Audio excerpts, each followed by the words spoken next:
ప్రభునందు ప్రియులారా, ఈ నిర్గమాకాండం 3వ అధ్యాయం 3 వచనాల వరకు మన వాక్య భాగాన్ని చదువుకున్నాం. ఇక్కడ మోషే గురించి మంచి విషయాలు ఇక్కడ రాయబడ్డాయి. మోషే మిద్యాను యాజకుడైనటువంటి ఇత్రో అనేటువంటి తన మామ మందను మేపుతున్నాడని రాయబడింది. మోషేకి 40 ఏళ్ల వయసు వచ్చినప్పుడు అతనికి తెలిసింది ఏంటంటే, అమ్మా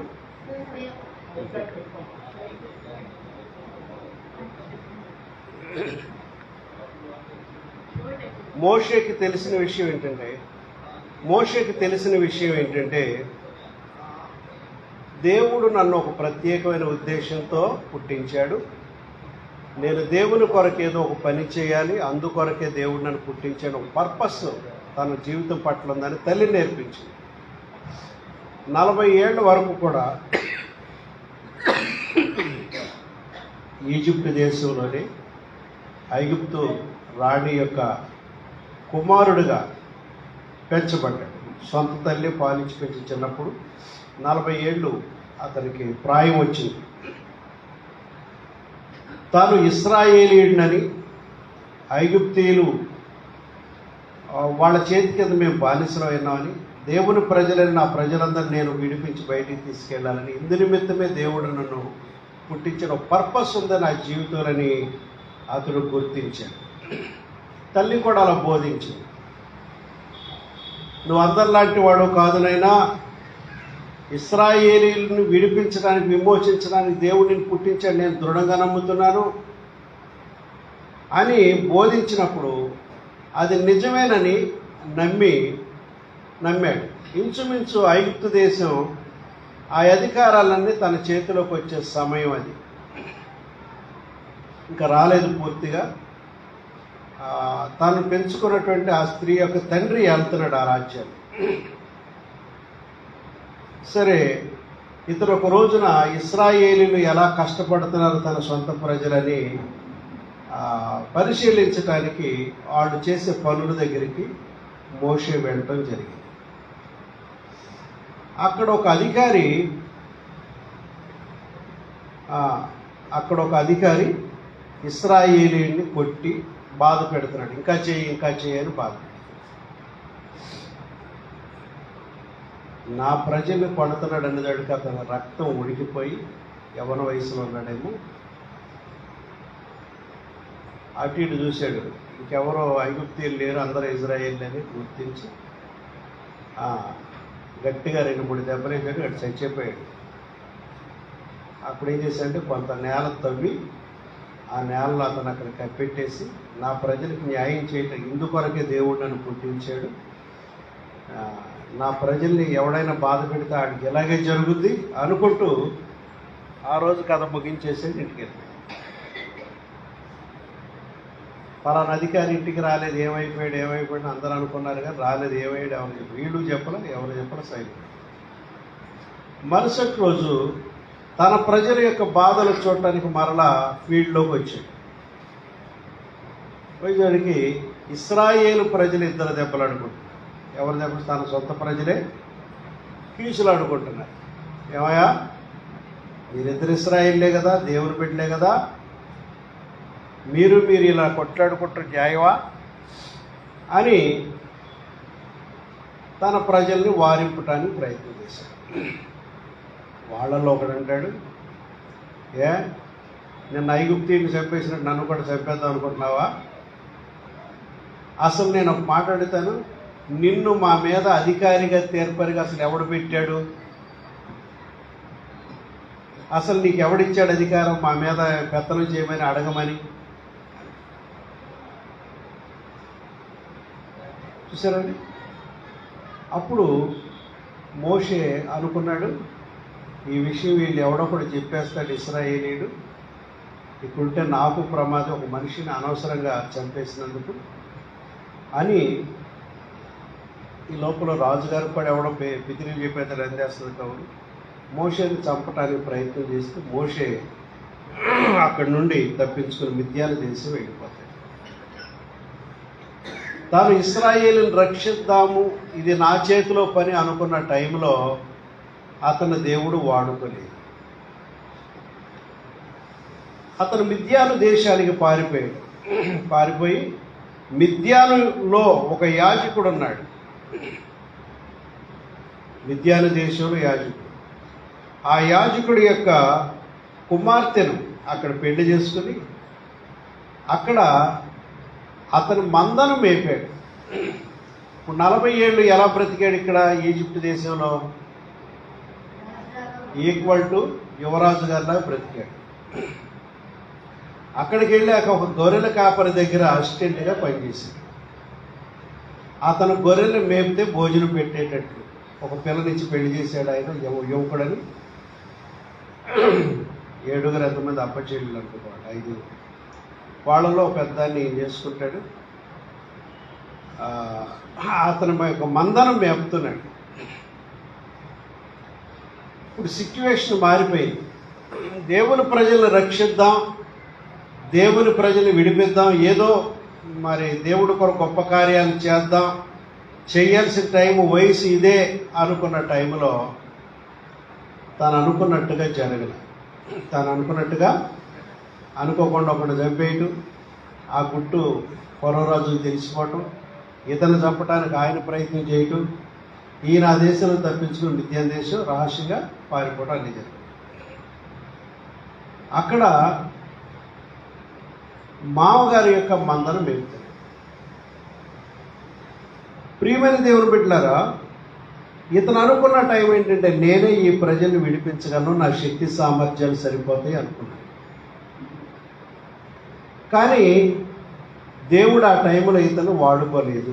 దేవుడు అతను ఆ టైంలో వాడుకోలేదు.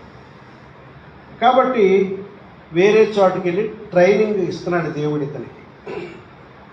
ఇక్కడుండగా ఎలాంటి ఆహారం తిన్నాడు, ఎలాంటి బట్టలు కట్టుకున్నాడు, అక్కడికి వెళ్ళిన తర్వాత ఇతని వస్త్రధారణ ఏమై ఉంటుంది? గొర్రెలు మేపాలంటే బారు అంగీలు వేసుకుంటే కుదరదుగా. అక్కడ గొర్రెలు మేపేవాళ్ళు ఎలాంటి అంగీలు వేసుకోవాలి, అలాంటి అంగీలు వేసుకుంటాడు. వాళ్ళు ఏ పచ్చడి మెతుకులు తింటే ఆ పచ్చడి మెతుకులే తింటాడు.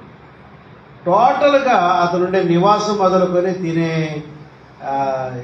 ద్రాక్షరసం లాంటివి కూడా అక్కడ పెద్ద గితను దొరకు, నీళ్లు త్రాగాలి, పడక సౌఖ్యం ఉండదు. ఇక్కడ ఎంతోమంది సేవలు చేసేవాళ్ళు, రాజభోగాలను అనుభవించాడు ఈ 40 ఏళ్ళు. దానికి ఆపోజిట్గా వ్యతిరేకంగా ఇతని సౌఖ్యాలన్నీ అక్కడ లేవు. ఇతని సౌఖ్యాలన్నీ అక్కడ ఆహారం దగ్గర లేవు, ద్రాక్షరసం దొరకదు, సరైన బిల్డింగ్ కాదు, అతను అనుకున్నట్టుగా అక్కడ ఏమీ లేదు. ఒక 40 ఏళ్ళు ఆ మామగారి యొక్క మందను మేపుతున్నాడు. మామగారి యొక్క మందను మేపుతాడు. అయితే దేవుడు సంకల్పంలో లేడా అంటే ఉన్నాడు, కానీ అది సమయం కాదు. ఇక్కడ దేవుడు ఏమి నేర్పిస్తున్నాడంటే పశువులను కాయటం నేర్పిస్తున్నాడు.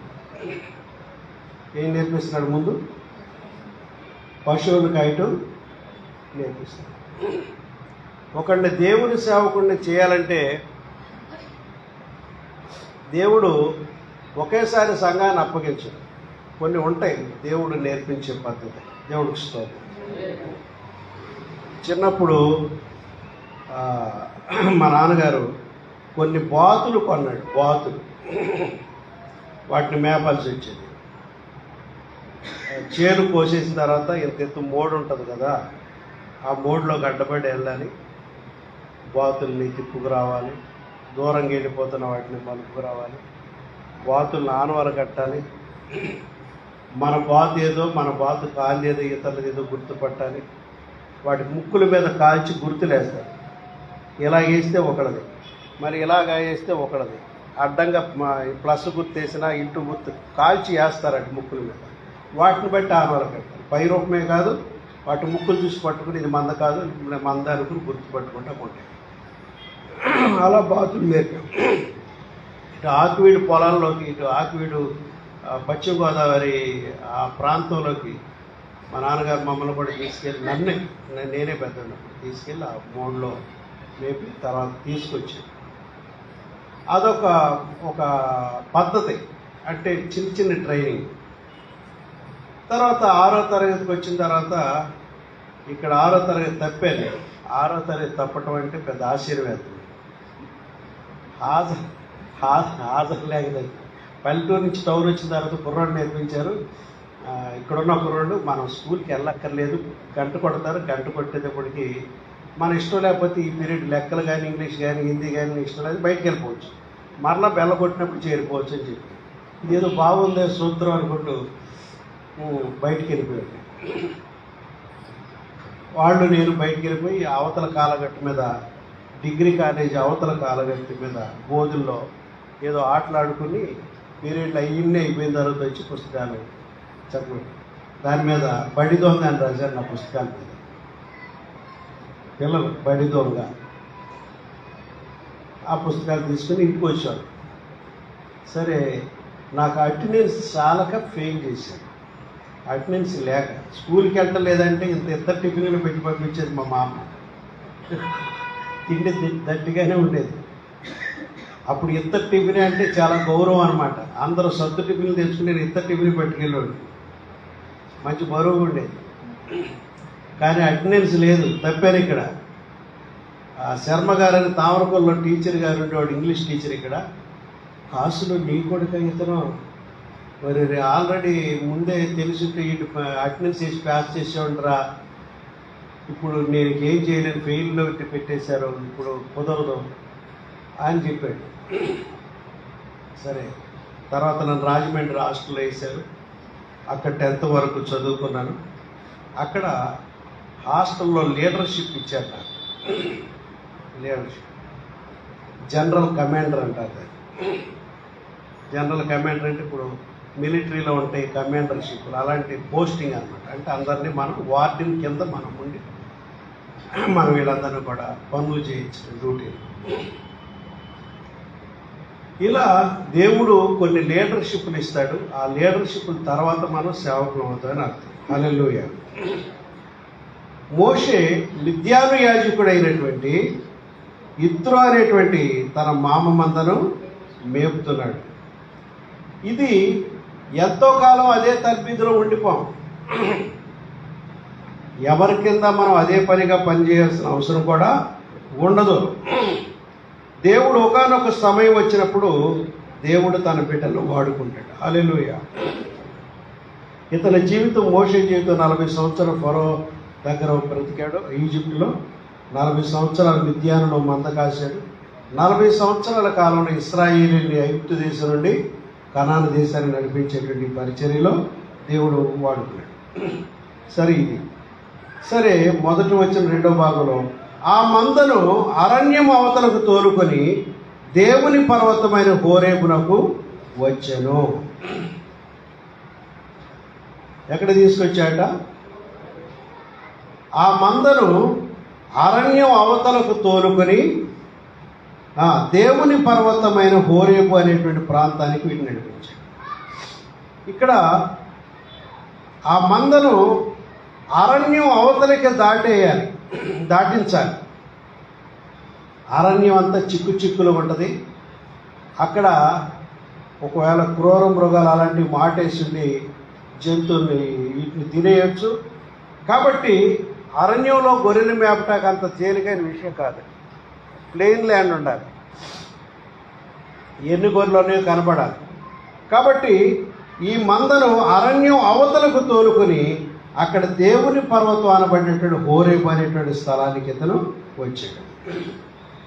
అలాగే ప్రతి సేవకుడు కూడా తన దగ్గర ఉన్నటువంటి మందను అరణ్యం అవతలకు నడిపించాలి. అరణ్యం అవతలకి, అరణ్యం అంటే ముళ్ళు, చిక్కులు, కుళ్ళు, ఈ లోకాచారాలు, లగ్నాలు, విగ్రహారాధన, లోక మర్యాదలు, స్వనీతి కార్యాలు అనేటువంటి అనేకమైన దురాచారాలను దాటించి అవతలకు తీసుకెళ్ళాలి మందని. దేవుడికి స్తోత్రం. అవినీతి, అక్రమాలు, దురలవాట్లు, దురభ్యాసాలు, బూతులు, అక్రమాలు అనేటువంటి ఈ అరణ్యపు ప్రాంతాన్ని దాటవేయాలి సంఘాన్ని. అరణ్యం దగ్గర ఆగిపోకూడదు. ఈ లోకం అరణ్యానికి సాదృశ్యం ఉంది. కాబట్టి దేవుని యొక్క మందను అరణ్యము దాటించాలి. కొంతమందికి ఇష్టం ఉండదు. అయ్యారో మా పిల్లకి ఓణీల ఆరాధన, ఈస్ట్ గోదావరిలో ఓణీల ఆరాధన అని పెట్టారు.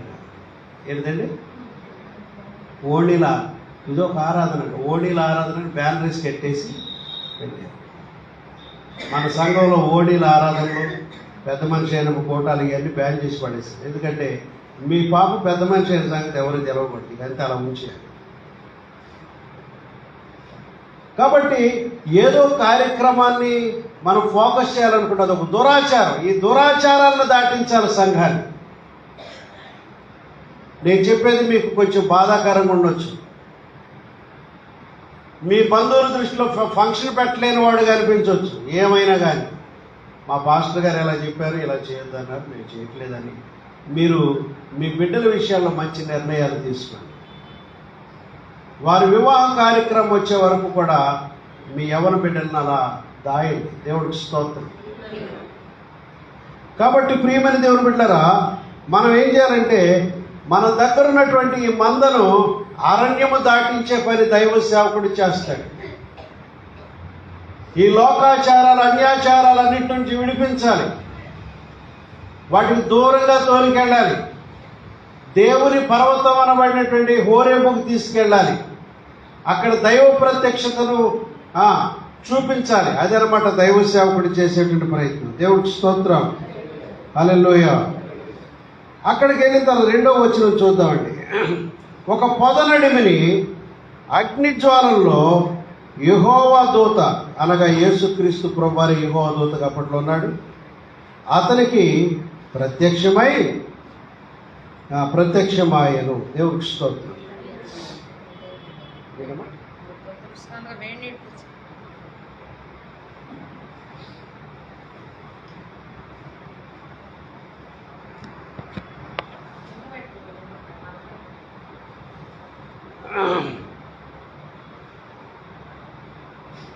ఒక పొదనడిమిని అగ్నిజ్వాలలో యెహోవా దూత అతనికి ప్రత్యక్షమాయను. ఎప్పుడైతే ఈ యొక్క అరణ్యాన్ని దాటించి దేవుని పర్వతం దగ్గరికి తీసుకెళ్ళాడో అక్కడ దేవి కనబడింది ఇతనికి? దైవ ప్రత్యక్షత. దేవునికి స్తోత్రం కలుగుతాడు. అక్కడ అగ్ని రూపంలో దేవుడు కనబడ్డాడు, మండుచున్న పొదలాగా కనబడ్డాడు. యేసయ్యను మనం కలుసుకుంటే జరిగేది ఏంటంటే, మన దేవుడు అగ్ని లాంటి వాడు. మనలో ఉన్న చెత్తను కాల్చివేస్తాడు, మనలో ఉన్న పాప స్వభావాన్ని కాల్చేస్తాడు, నీలో ఉన్న మోహపు చూపులు కాల్చేస్తాడు, నీలో ఉన్న బూతులు కాల్చేస్తాడు, నీలో ఉన్న సరస్వక్తులు కాల్చేస్తాడు, నీలో ఉన్న 2-3 అర్థాలు ఇచ్చే మాటలు మాట్లాడే ఆ భాషలు కాల్చేస్తాడు, నీలో ఉన్న దెబ్బలాట్లు, గొడవలు, తగులాటలు, వాటి కొరకు కాలు దువ్వే పరిస్థితులు దేవుడు నీలోంచి కాల్చేస్తాడు. చీటికి మాటి గొడవ పడేటువంటి పరిస్థితి నీలోంచి తీసేస్తాడు, కాల్చేస్తాడు దేవుడు. నీలోని అబద్ధాలు, మోసాలు కాల్చేస్తాడు, నీలో కుళ్ళు స్వభావాన్ని కాల్చేస్తాడు దేవుడు. దేవుడికి స్తోత్రం. దేవుణ్ణి మనం సమీపించే కొద్దీ మనం పరిశుద్ధతలోకి ఎదుగుతాం. మా ప్రయాస ఏంటంటే మిమ్మల్ని ఈ లోకాచారాల నుండి, ఈ అన్యాచారాల నుండి, ఈ దురాచారాలన్నిటిలోంచి మిమ్మల్ని దేవుని సామీప్యానికి నడిపించాలనేటువంటిదే ఈ ప్రయాసం. ఒకానొక రోజున యేసు ప్రభు మధ్యాకాశానికి వస్తాడు, మనందరినీ కూడా తన రాజ్యానికి తీసుకెళ్ళిపోతాడు. దేవుడికి స్తోత్రం. దానిలో ఆ ప్రత్యక్షతను అందుకుని యేసు ప్రభు రాజ్యానికి వెళ్ళగలిగిన అర్హత గల వాళ్ళందరూ ధన్యులే. ఎవరైతే ఎంత చెప్పినా ఈ లోకాచారాలు విడిచిపెట్టలేదో, ఎవరైతే మారు మనసు పొందలేదో, ఎవరైతే బాప్తిసాలు పొందలేదో, ఎవరైతే ప్రభు బలలో పాల్పొంపులు పొందట్లేదో, ఎవరైతే ఈ లోకపు ఆచారాల్లో చిక్కుపోయి అలాగే ఉండిపోయారో వాళ్ళెవరూ కూడా ప్రభు రాజ్యానికి అర్హులు కాలేరు. కాబట్టి కాస్త జాగ్రత్తగా ఉండి మీ జీవితాన్ని చక్కదిద్దుకోవాల్సిన మనం చూస్తున్నాం. 2వ వచనంలో ఇక్కడ రాయబడింది, అతడు చూచినప్పుడు అగ్ని వలన ఆ పొద మండుచుండెను, కానీ పొద కాలిపోలేదు. పొద. ఈ పొద దేనికి సాదృశ్యం ఉందంటే ఇశ్రాయేలు జాతికి సాదృశ్యం. దేవుడు ఇశ్రాయేలు దేవుడు, ఇశ్రాయేలులో దేవుడు ఉంటాడు. కాబట్టి ఇశ్రాయేలీల పరిస్థితిని చూపిస్తున్నాడు. ఇశ్రాయేలు ప్రజలు మండుచున్న పొదలాగా కనబడుతున్నారు, అగ్ని కొలిమిలో ఉన్నట్టుగా కనబడుతున్నారు. వాళ్ళు అగ్ని లాంటి శ్రమలు ఈజిప్టులో అనుభవిస్తున్నారు, కానీ వాళ్ళు నాశనం కాలేదు. దేవుడికి స్తోత్రం. ఎన్నో జాతులు అసలు కనుమరుగైపోయిన ప్రపంచ జాతులు. పూర్వం నుంచి చూసుకుంటే ఎన్నో రకాల రాజ్యాలు దేశాలు పరిపాలన జరిగాయి. వాళ్ళు ఎవరు ఇప్పుడు ఆనవాళ్ళు లేరు, వాళ్ళ వంశాలు లెక్కెట్టుకుంటాకు లేవు. ఇశ్రాయేలు జాతి ఉంది, ఇశ్రాయేలు జాతి ఉంది. అది ఉన్నట్టు ప్రపంచమంతా గుర్తించేటట్టు దేవుడు చేశాడు. ఇప్పుడు ప్రపంచ దేశాలన్నీ దాని గురించి మాట్లాడుకునేటట్టు చేశాడు. ఏమీ తెలియని హిందువులు కూడా ఇశ్రాయేల్ ఎంత గొప్పవాళ్ళు అంటున్నారు ఇవాళ. ఇజ్రాయెల్, నేను దీంట్లో చూస్తే ఇజ్రాయెల్ యుద్ధం ఎంతవరకు వచ్చింది అనేది చూస్తాను నేను. ఎందుకంటే ఇజ్రాయెల్ దేశమే ఈ ప్రపంచానికి సరైనటువంటి గుర్తు, ఒక గడియారం లాంటిది. కాబట్టి దాంట్లో కొన్ని కామెంట్లు చదివినప్పుడు అనేక మంది ప్రభువును తెలియని వాళ్ళు కూడా ఇజ్రాయెల్ మంచి పని చేస్తున్నారు, ఇజ్రాయెల్ గొప్ప పని చేస్తున్నారు అని కామెంట్లు పెడుతుంటారు. దేవుడికి స్తోత్రం. ప్రపంచం అంతా తెలిసిపోయారు. వాళ్ళు ఒకప్పుడు అగ్ని లాంటి శ్రమల్లో, ఫరో బానిసత్వంలో చాలా శ్రమలు అనుభవించారు. మరి నశించిపోయారా? 60,50,000 మందిని చంపించాడు ఒకడు. అతని పేరేంటి? హిట్లర్. జర్మనీ నేత హిట్లర్. 6 లక్షలు అనుకున్నాడు నేను. 60,50,000 మందిని యూదులను ఓసుకు అదుకోయించి గ్యాస్ ఛాంబర్స్లో పెట్టి చంపించేశాడు. తన దేశంలో వలస వచ్చి ఉన్న ఇశ్రాయేల్ని చాలామందిని చంపేశారు. వాళ్ళు ఒక జర్మనీలో కాదు, ప్రపంచ దేశాలన్నింటిలో చెదిరిపోయారు. ఎంతమందిని చంపినా మళ్ళీ ఇశ్రాయేల్ దేశంగానే ఉంది. హల్లెలూయా. కాబట్టి ప్రియమైన దేవుని బిడ్డలారా, ఒక పొదనడుగుని అగ్నిజ్వాలలో యెహోవా దూత అనగా యేసు అతనికి ప్రత్యక్షమైన. అతను చూచినప్పుడు అగ్ని వలన ఆ పొద మండుచుండెను కానీ ఆ పొద కాలిపోలేదు. ఇశ్రాయేలుకి ఎన్ని కష్టాలు వచ్చినా వాళ్ళు కాలి నశించిపోవటం. ఎందుకంటే దేవుడు వారిలో అగ్నిలాగా ఉన్నాడు. ఆయన వారిలో ఉండి వారి పాపపు స్వభావాన్నే కాల్చేస్తాడు కానీ వారిని దహించడు. దేవుని ప్రజలకు కూడా రోగాలు, జబ్బులు, సమస్యలు వస్తాయి, రావని కాదు, కానీ వాళ్ళు దాంట్లో నుంచి బయటెడతారు. కారణం ఏంటంటే మనలో ఉన్నవాడు జీవము గల దేవుడు. ఆ రోగాలు, జబ్బుల ద్వారా మనలో ఉన్న పాప స్వభావాన్నే కాల్చేస్తాడు. ప్రభువా, నేను ఈ రోగం రావటానికి ఏం తప్పు చేశానో నన్ను క్షమించు ప్రభుని పశ్చాత్తాపడతారు. దేవుడు క్షమించి ఆ రోగాలన్నీ తీసేస్తాడు. దేవుడికి స్తోత్రం. దేవుని ప్రజ, దేవుని బిడ్డ, నువ్వు భయపడమాకు. నీకు వస్తున్న శ్రమల గురించి, అనారోగ్యాల గురించి, నువ్వు అనుభవిస్తున్నటువంటి ఘోరమైన శ్రమల గురించి భయపడకు. అవి నిన్ను కాల్చి నశింపజేసే కాదు. నీలో ఉన్న చెత్త, నీలో ఉన్న పాప స్వభావం, నీలో ఉన్న చెడుగును కాల్చడానికి ఆ శ్రమను దేవుడు పంపించాడు కానీ నిన్ను నశింపజేయడానికి అయితే కాదు. కాబట్టి మన దేవుడు ప్రేమ గలవాడు. మన దేవుడు దహించగలాంటి వాడు. ఏమి దహిస్తాన్ని? నిన్ను దహించడానికి కాదు, నీలో ఉన్న చెడును దహించడానికి, నీలో ఉన్న పాప స్వభావాన్ని దహించడానికే దేవుడు సహాయం చేస్తాడు. దేవుడు స్తోత్రం కలుగుతాడు. ఇంకొక విషయం ఏంటంటే, మనలో దేవుని అగ్ని ఉందనగా దేవుడు ఉన్నాడు.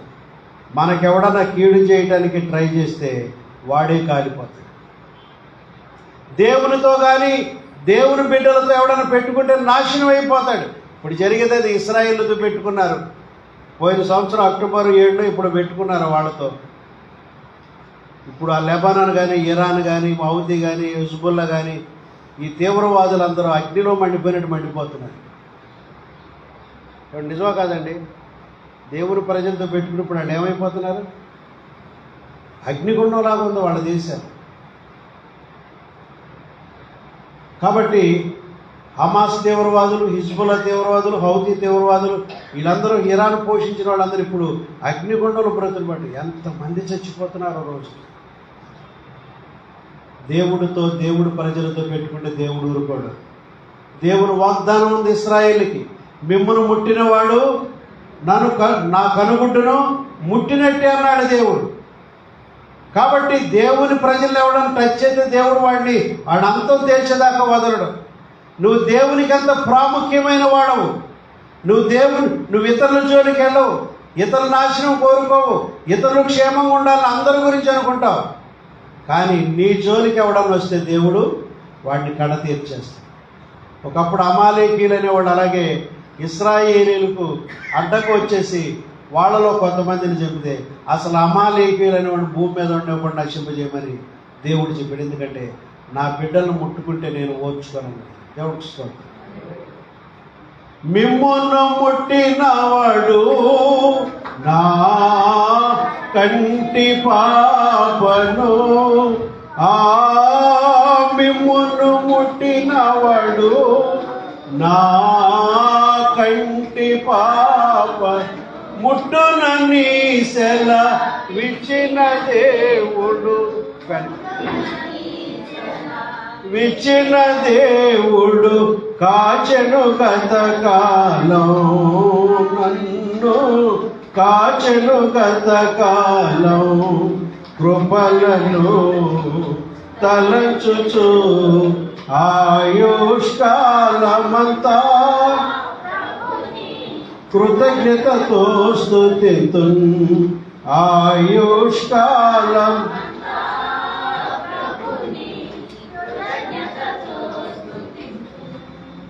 అతడు చూచినప్పుడు అగ్ని వలన పొద మండుచుండెను కానీ ఆ పొద కాలిపోలేదు. దేవుని ప్రజలకు, దేవుని బిడ్డలకు అగ్ని లాంటి శ్రమలు వస్తాయి కానీ అవి నిన్ను నశింపజేయడానికైతే కాదు. 1 పేతురు పత్రిక 4వ అధ్యాయం 12వ వచనాన్ని దయచేసి ఎవరైనా చదవండి. 1 పేతురు పత్రిక 4వ అధ్యాయం 12వ వచనం. ప్రియులారా, మిమ్మును శోధించుటకు మీకు కలుగుచున్న అగ్ని వంటి మహాశ్రమలను గురించి ఏంటిలా నాకే వస్తున్నాయి, నా ఇంట్లోనే వస్తున్నాయి, నా కుటుంబానికి వస్తున్నాయి అని అనుకుంటున్నావా? నాకే ఇలా జరుగుతుందంటే ఆశ్చర్యపడకుడి. క్రీస్తు మహిమ బయలుపరచబడినప్పుడు మీరు మహానందముతో అప్పుడు సంతోషించు నిమిత్తము క్రీస్తు శ్రమలలో మీరు పాలువారై ఉన్నంతగా సంతోషించు. నాకే ఏంటి ఎలా జరుగుతుంది? కష్టాలకు నిన్ను రిఫైన్ చేయటానికి, నిన్ను శుద్ధీకరించడానికి, నిన్ను పవిత్రపరచడానికి, ప్రభు రాకడలో నువ్వు ఎత్తబడటానికే ఈ శ్రమలు, ఆర్థిక ఇబ్బందులు, అనారోగ్యాలు, నీకు వచ్చేటువంటి అగ్ని లాంటి శ్రమలు దేనికంటే ప్రభు రాజ్యం కొరకు నిన్ను సిద్ధపరచడానికి. దేవుడికి స్తోత్రం. మనం కొన్నిసార్లు ఏమంటాడు, ప్రభువా ఈ శ్రమలు తీసేయగలరు ఒక క్షణంలో. మళ్ళీ నువ్వు లోకస్తురాలుగా అయిపోతావు, మరలా లోకస్తులు అయిపోతావు. అది ఎంతవరకు నీ మీద ఉంటే నువ్వు పూర్తిగా మారుతావు, అప్పటి వరకు మాత్రం ఇస్తాడు. దేవుడు అన్యాయస్తుడు కాదు. ఒక నిమిషం కూడా నిన్ను అనవసరంగా బాధ పెట్టాలని దేవుడు ఎప్పుడు అనుకోవాడు. ఒక బుద్ధిమంతుడైన కుర్రాడిని మనం కొడతామండి. ఉదయాన్నే లేచాడు, హోంవర్క్ చేస్తున్నాడు, స్నానం చేశాడు, మొహం కడుక్కున్నాడు, టిఫిన్ ఎట్టమన్నాడు, బాక్స్ ఎట్టమన్నాడు, పుస్తకాలను చదువుకుని భుజానికి నేను పోతుంటే ఎందుకైనా మంది ఒక వాటిని లాగుతాను రారని ఒక బెత్తం తీసుకుని పటాపట 4 పీకి ఇప్పుడు వెళ్ళరా బుద్ధిగా బ్రోకి అంటామా? అసలు ఆయన హోంవర్క్ చేస్తున్నాడు, నువ్వు చెప్పకుండా చదువుకున్నాడు, సూచిరాతలు రాసుకున్నాడు, అన్నీ చేసేసుకున్నాడు, స్నానం చేశాడు, కాలకృత్యాలు తీర్చుకున్నాడు, పౌడర్ రాయించుకున్నాడు, బాక్స్ పెట్టుకున్నాడు, టిఫిన్ చేశాడు, ఆడు దాన్ని వెళ్ళిపోతున్నాడు. మనం పిలిచి 4 దెబ్బలేసి జాగ్రత్తగా బతుకుంటామా? ఇప్పుడు అంటాం ఆడు మాట వినకపోతేనే చేసుకుంటాం. కానీ ఆడు శుభ్రంగా జీవిస్తే ఆడిని ఏం అనంగా మనం. దేవుడు కూడా అన్యాయస్తుడు కాదు. మనం ఏదన్నా కొంచెం తప్పులో ఉంటే కొంచెం శిక్షించడానికి, సరిచేయడానికి కోరుకుంటాడు. కానీ నువ్వు బుద్ధిమంతుడిగా మారిపోయి నీ మనసును స్థిరపరుచుకున్న తర్వాత నీ మీద చేయండి. నిన్ను శిక్షించడం ఆయన పని కాదు అప్పట్లో. దేవుడికి స్తోత్రం. కాబట్టి నీ దేవుడు మంచివాడు, మనకు కీడు చేయడానికి కాదు, మన మేలు కొరకే ఆయన మనం శిక్షిస్తున్నాడు. దేవుడికి స్తోత్రం. 3వ వచనం చదువుతాం ఇక్కడ. నిర్గమకాండం 3వ వచనంలో, అప్పుడు మోషే ఆ పొద ఎలా కాలిపోలేదో నేను ఆ తట్టు వెళ్ళి ఈ గొప్ప వింత చూచెదను అనుకొనెను. చూస్తున్నాడు. సాధారణంగా అడవిలో చెట్లు తగలబట్టడం సామాన్యమే. అక్కడ కొండ మీద పొదల మంట కనబడింది. తాను ఒక అరగంట ముందు చూసినప్పుడు అలాగే ఉంది, ఇప్పుడు చూసినప్పుడు అలా ఉంది. సాధారణ మంట అంటుకుంటే పటపట పటపట కాలిపోయి బూడిదలాగా మారిపోయి మంటలో చల్లజిద్రైపోతే అయిపోతుంది.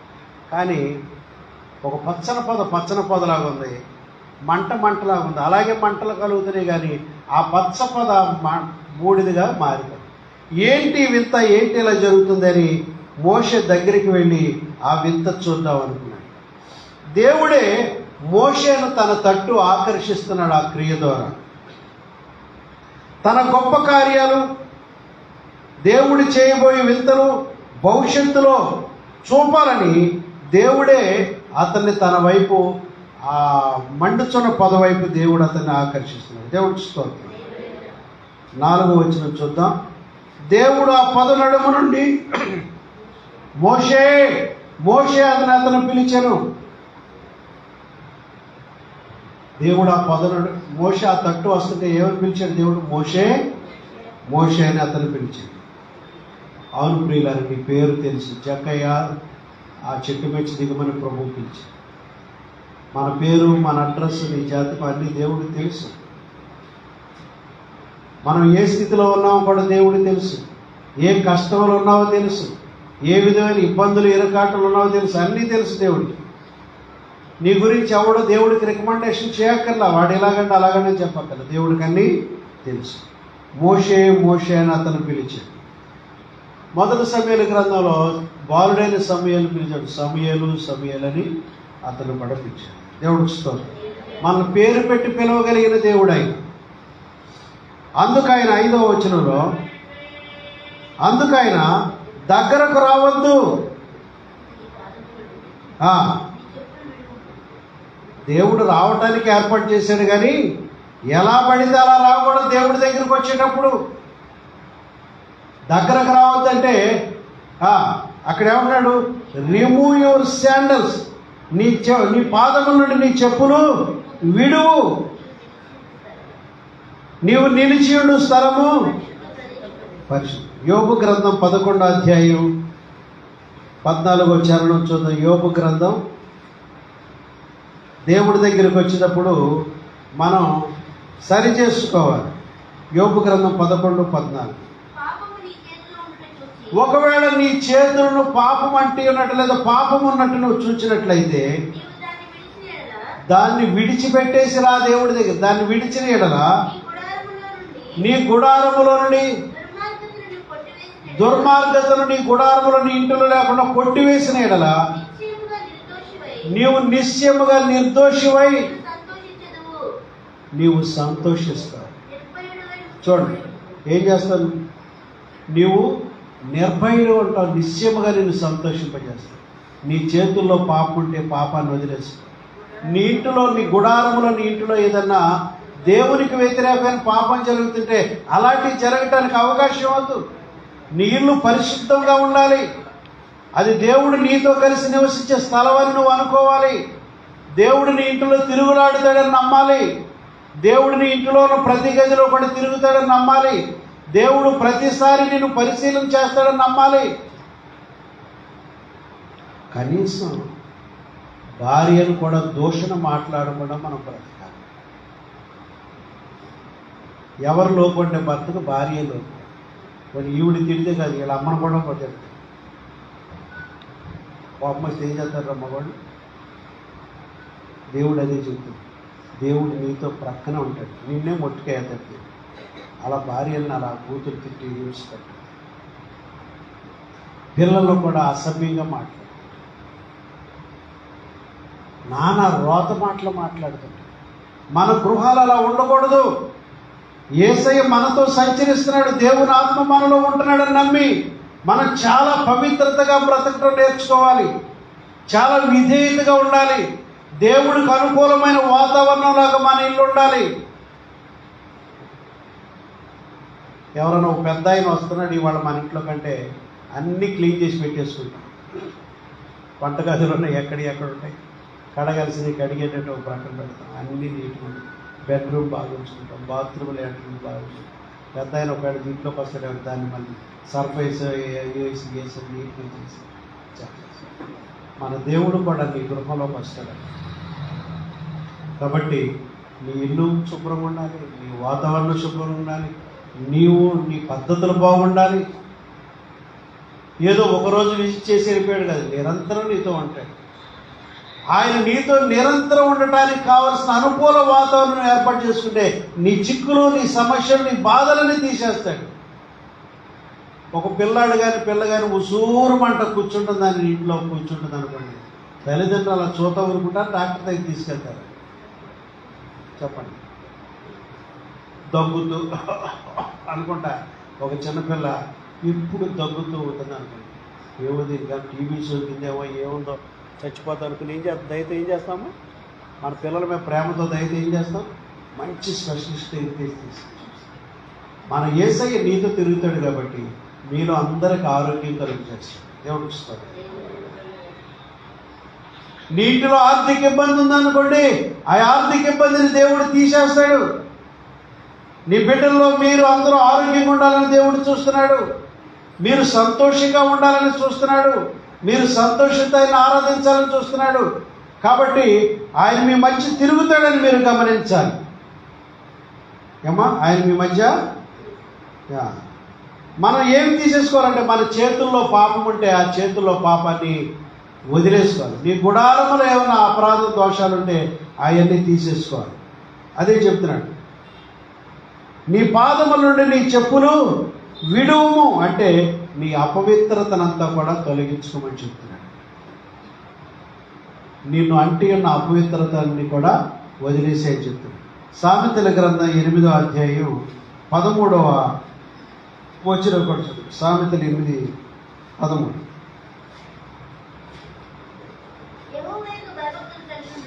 యెహోవా యందు భయభక్తులు కలిగి ఉండుట చెడుతనమును అసహించుకొనుటయే. చూసారండి, దేవుడి యందు భయభక్తులు అని చెప్పుకుంటాం. మరి చెడుతనమును అసహించుకున్నావా? ఏంటండి ఆ చెడుతనం అంటే ఎలా ఉంటుందండి? గర్వం.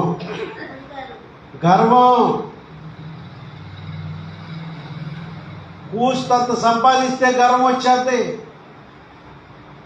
అందంగా ఉంటే గర్వం వచ్చేది, మంచి బట్టలు ఉంటే గర్వం వచ్చేది, మంచి ఉద్యోగం ఉంటే గర్వం వచ్చేది. గర్వాన్ని ఊరికినే మనలోకి వచ్చేస్తుంది గర్వం. నీ నైపుణ్యతను బట్టి, టాలెంట్ని బట్టి నాకు తోడు లేడనుకుంటాను, అది కూడా గర్వం వచ్చేది. గర్వమును, అహంకారము, చూసారు ఎన్నో ఎత్తుని ఒకదాని కల గర్వము, అహంకారము, దుర్మార్గత, కుటిలమైన కుటిలమైన మాటలు. దేవుడు అన్నాడు ఇవన్నీ నాకు అసహ్యం అయ్యా. దేవుడికి స్తోత్రం. మరి ఇవన్నీ విడిచిపెట్టేస్తావా? నువ్వు దగ్గరకు రావద్దు.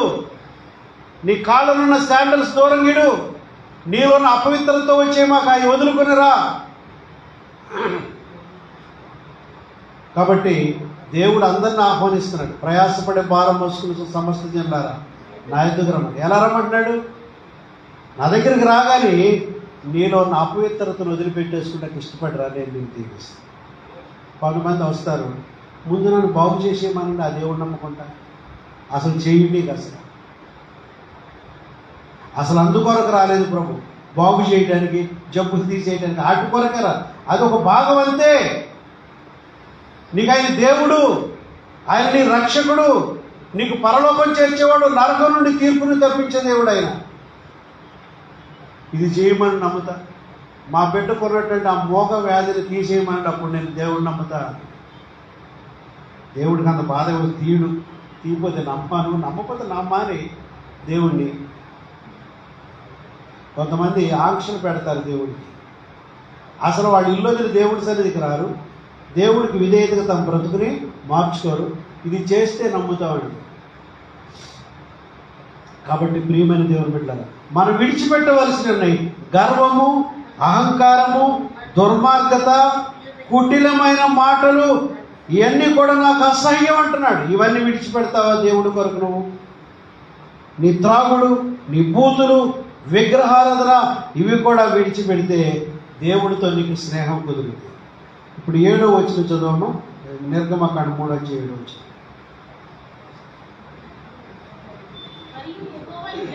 మరియు యెహోవా ఇట్లనెను, నేను ఐగుప్తులో ఉన్న నా ప్రజల బాధను నిశ్చయముగా చూచుతిని. పనులలో తమను కష్టపెట్టుతున్న వారిని బట్టి వారు పెట్టిన మొరను వింటిని. వారి దుఃఖములు నాకు తెలిసే ఉన్నవి. చాలు. ఏమన్నాడు దేవుడు? నేను ఐగుప్తులో ఉన్న నా ప్రజల బాధను నిశ్చయముగా చూశాను. పనుల్లో తమను కష్టపెట్టుచున్న వారిని బట్టి వారు పెట్టిన మొరను విన్నాను. వారి దుఃఖాలన్నీ నాకు తెలుసు అంటే నా గురించి ప్రభు చూస్తున్నాడా? నా బాధలు తెలుసా? ఆయనకి తెలియదా? ఉన్నావా, అసలు ఉన్నావా లేవా అని ప్రశ్నించేవాళ్ళు ఉన్నారు దేవుడు. కానీ దేవుడు ఏమంటున్నాడు? నేను చూశాను, నేను విన్నాను, అన్నీ నాకు తెలుసు అంటున్నాడు. 8వ వచనానికి వచ్చేనమ్మా. కాబట్టి ఐగుప్తీయుల చేతిలో నుండి వారిని విడిపించుటకును, ఆ దేశంలో వారిని నడిపించుటకును అనగా కనానీయులకును, హిత్తీయులకును, అమోరీయులకు, పెరిచీలకు, హివ్వీయులకు, ఎలామీయులకు, యెబూసీయులకు నివాస స్థానమై పాలు తేళ్లు ప్రవహించే దేశములకు వారిని నడిపించుటకు దిగి వచ్చి ఉన్నాను. దేవుడికి స్తోత్రం. ఏమంటాడండి? నేను ఇశ్రాయేలీయుల ఈ పరిస్థితి నుంచి రక్షించడానికి నేను దిగి వచ్చాను. మరి అప్పుడెందుకు వారిని రక్షించలేదు ప్రభు?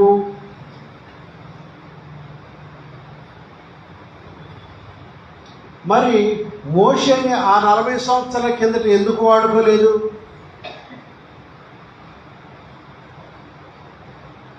వాళ్ళు మొరపెట్టినప్పుడు కష్టాలు చూసి అప్పుడే ఎందుకు విడిపించలేదు దేవుడు? అప్పుడు కష్టాలు పడుతున్నారు ఇశ్రాయేలు. మీరు ఒక మాట అర్థం చేసుకోండి. ఇశ్రాయేలీలు తమ బాధను బట్టి కన్నీళ్లు విడిచినప్పుడు అప్పట్లో ఇశ్రాయేలు కష్టాలు స్టార్ట్ అయినప్పుడే మోషే పుట్టాడు. ఇంచుమించు 40 సంవత్సరాలు అప్పటికే మోషే పెద్దడైతే 40 సంవత్సరాలు ఇబ్బంది పడ్డాడు. మళ్ళా 40 సంవత్సరాలు మోషే దేవుడి చేతులు తర్బీదయ్యేటికి 80 సంవత్సరాలు అయింది. అప్పుడు దాకా వీళ్ళు 80 సంవత్సరాలు సుమారు ఐగుప్తు దేశంలో కష్టాలు పడుతూనే ఉన్నారు. ఎందుకని ఇన్ని సంవత్సరాలు వారిని ఆ కష్టాల్లో దేవుడు వదిలేశాడంటే చూడండి. ఆ టైంలో మోషే ద్వారా విడిపించడానికి మోషే దేవుడి చేతులు సరైన సాధనంగా లేడు. నిర్గమకాండం 2వ అధ్యాయం 11-12 వచనాల్లో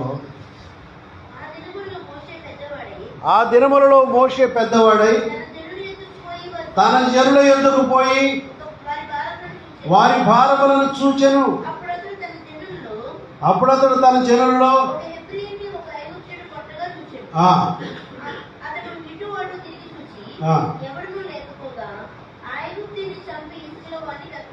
చూశారండి.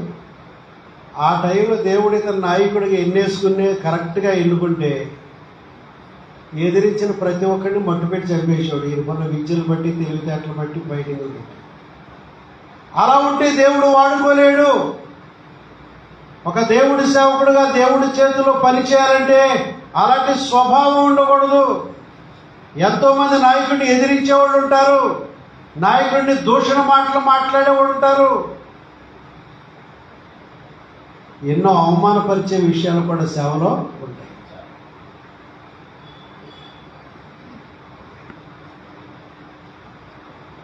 ఒక ఆయన పెద్ద వయసు గల ఆయన 80 నేను సాలిపేటలో సేవ చేస్తుంటే ఒక ముసలాయన ఉంటాయి. ఎందుకు వచ్చావు మా ఊరు? సోది చెప్పడానికి వచ్చావా? ఆయనకి చాలా పొగరుంది, ఒంటి నిండా పొగరు ఇంకా తగ్గల. అయినప్పటికీ సంతోషంతో సహించి ఆయన భార్య పిల్లలు వాక్యం వింటారు. కానీ ఆయనకి ఎట్టదు. ఎంత అపహసిస్తే నేను ఆ ఊర్లో సువార్త వదిలి వెళ్ళిపోతాను అంతగా అపహసిస్తున్నాడు. Praise the lord. దేవుడు ఆ సహించే గుణం మనలో దేవుడు పెట్టినాడు. హల్లెలూయా. కాబట్టి ఇక్కడ ఏం చెప్పబడుతుందంటే, మోషేని ఆ టైంలో ఎందుకు వాడుకోలేదంటే ఆయనలో ఫైటింగ్ చేసే గుణం చాలా. ఎవడు ఎదిరిస్తే వాడిని చంపేస్తాడు ఆ కోపం. కాబట్టి ఆయన సిద్ధంగా లేడు, దేవుడు వాడుకునే పనిముట్టుగా లేడు. నిర్గమకాండ 2:14 చదవమ్మా. అప్పుడు అతడు అన్యాయం చేసిన వాడిని చూచి, నీవేళ నీ పొరుగు వాడిని ఇలా కొడుతున్నావురా అని ఏళ్లనే సమాధానపరచూసినా అడుగా. అతనంటాడు, ఇశ్రాయేలీయులు మా మీద నిన్ను అధికారిగా తీర్పరిగా నియమించిన వాడెవడు? నువ్వు నిన్న మొన్న ఐగుప్తీయుని చంపినట్టు నన్ను కూడా చంపాలని అనుకుంటున్నావా నేను. చూసారండి ఇశ్రాయేలులో ఎంత పొగరుంది అప్పట్లో. అసలు ఇశ్రాయేల్ని విడిపిద్దామని ఈయన ట్రై చేస్తున్నాడు. వాళ్ళు ఏమన్నారు? వాళ్ళు విడిపించడానికి ఈయన పరోక్షంగా కష్టపడి వీళ్ళని ఏదన్నా బయట వేద్దాం, విడిపిద్దాం ఈ కష్టాల నుంచి అనుకుంటుంటే వాళ్ళు అంటారు, నిన్ను మా మీద అసలు అధికారిగా తీర్పరిగా పెట్టినవాడు. ఇశ్రాయేలు పక్క భారమైన శ్రమలు అనిపిస్తున్నారు కానీ వారికి మారు మనసు లేదు. వారికి మారు మనసు తగ్గింపు లేదు. వాళ్ళకు కూడా చాలా గర్వం ఉంది. నీ గర్వం ఎంతవరకు తగ్గిపోవాలి అంతవరకు తగ్గిపోయే వరకు దేవుడిని ఈ విషయంలో నిన్ను విడిపించడానికి రాడు. అక్కడి నుంచి ఇంకో 40 సంవత్సరాల కాలం పైరే పట్టింది వాళ్ళు అక్కడి నుంచి విడిపించడానికి. ఆ మాట ఇశ్రాయేలీలందరూ నిన్ను మా మీద తీర్పరిగా అధికారిగా నియమించిన పోయా అన్నారు మోషేని. చూసారా, అక్కడి నుంచి 40 సంవత్సరాలు పట్టింది వాళ్ళు ఇంకా కష్టాలు పడ్డాయి.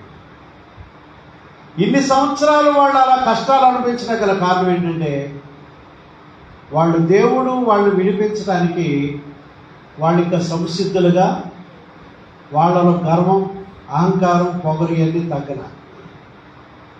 కాబట్టి దేవుడు వేచి చూస్తాడు. ఎప్పుడు విడిపించాలో అప్పుడే విడిపిస్తాడు, ఎప్పుడు సహాయం చేయాలో అప్పుడే సహాయం చేస్తాడు. నీలో ఉన్న ఆ దుర్గుణాలు, నీలో ఉన్న చెడుగంతా తీసేసుకుంటే దేవుడు నీ పట్ల కార్యాలు చేస్తాడు. హల్లెలూయా. అప్పట్లో మోషేలో కోపం దగ్గర ఇశ్రాయేలీలో తృణీకార ధోరణి కూడా పోలా. తర్వాత అంటున్నాడు, ఇదిగో నేను వారిని విడిపించడానికి దిగి వచ్చానంటున్నాడు ఆయన. ఏమంటున్నాం ఆయన? అంటే ఏమైపోయాడు ఈయన? దిగి వచ్చానంటే అంత క్రితం వీళ్ళతో ఉన్నవాడు ఇప్పుడు అక్కడి నుంచి వెళ్ళిపోయాడు అనమాట. ఎప్పుడు వెళ్ళిపోయాడు. యాకోబు ఐగుప్తు దేశంలో ప్రవేశించినప్పుడు నేను కూడా నీతోనే ఐగుప్తు దేశంలోకి వస్తున్నాను, భయపడద్దు అని చెప్పిన ఆయన కొంతకాలానికి ఇశ్రాయేలీయులందరి హృదయం యోసేపు మీద, తమ బంధువుల మీద ఇక్కడ అధికారి ఉన్నాడని అతని మీద తిరిగి దేవుడు నిర్లక్ష్యం పెట్టారు. దేవుడు అనుకున్న నా ధ్యాస లేదు నేనకి, నేను ఇక్కడ ఎందుకని ఆయన వెళ్ళిపోయాడు. దేవుడు ఇష్టం. ఇక కొంతకాలం బాగా ఉన్నట్టుంది. యోసేపు చచ్చిపోయాడు. యోసేపుని ఎరగని రాజు వచ్చి వీళ్ళకి శ్రమలు స్టార్ట్ అయ్యాయి. మన హృదయం ఎప్పుడైతే దేవుడి మీద నుంచి తొలగించుకుంటామో శ్రమలు స్టార్ట్ చేస్తాడు దేవుడు. దేవుడికి స్తోత్రం. శ్రమలకు ఉద్దేశం ఏంటంటే నిన్ను మరలా దేవునితో అనుసంధానం చేసుకోవటానికే, దేవునికి నిన్ను దగ్గరగా చేసుకోవటానికే. శ్రమలనే నిన్ను దేవుని వైపు నడిపించడానికి శ్రమలు అనుమతించాడు దేవుడు. దేవుడికి స్తోత్రం. హల్లెలూయా. కాబట్టి ప్రియమైన దేవుని బిడ్డరా, దేవుడు ఇశ్రాయేలుని ఎప్పుడో యాకోబు తరంలోనే యోసేపు చనిపోయినప్పుడే ఇశ్రాయేలుని వదిలిపెట్టి పరలోకాన్ని మరలిపోయాడు. ఇప్పుడు వాళ్ళ కష్టాలు, వాళ్ళ ఇబ్బందులు చూసి నేను నా ప్రజల్ని విడిపించడానికి దిగి వచ్చాను. దేవుడికి స్తోత్రం. నువ్వు నిజంగా మారు మనసు పొందితే ఆయన నీ కొరకు దిగి వస్తాడు. నువ్వు మారు మనసు పొందితే దిగి వచ్చి సహాయం చేస్తాడు. నీకు ఇన్ని శ్రమలు వచ్చినా మారు మనసు లేకపోతే నీ జోలికి రాడు, నేను ఇంకా అలాగే వండిస్తాడు నీ కష్టాలు. నువ్వు విడుదల పొందగోరితే దేవుడి దగ్గర నీ పాప స్వభావాన్ని నిజాయితీగా ఒప్పుకొని నన్ను క్షమించమని పశ్చాత్తాపడి నువ్వు గతంలో చేసిన తప్పులని నీకు చేయనని దేవుడి దగ్గర తీర్మానం చేసుకుంటే ఏ అనారోగ్యం నీ మీద ఏలుబడి చేయలేదు. దేవుడికి స్తోత్రం. దయచేసి కళ్ళు మూసుకొని మనం ప్రార్థన చేద్దాం. దేవుడు దిగి వస్తాడు. దేవుడికి సహాయం చేయాలి. ప్రార్థన చేసుకుంటాం. దయ కలిగిన మా తండ్రి, ప్రేమ కలిగిన ప్రభు.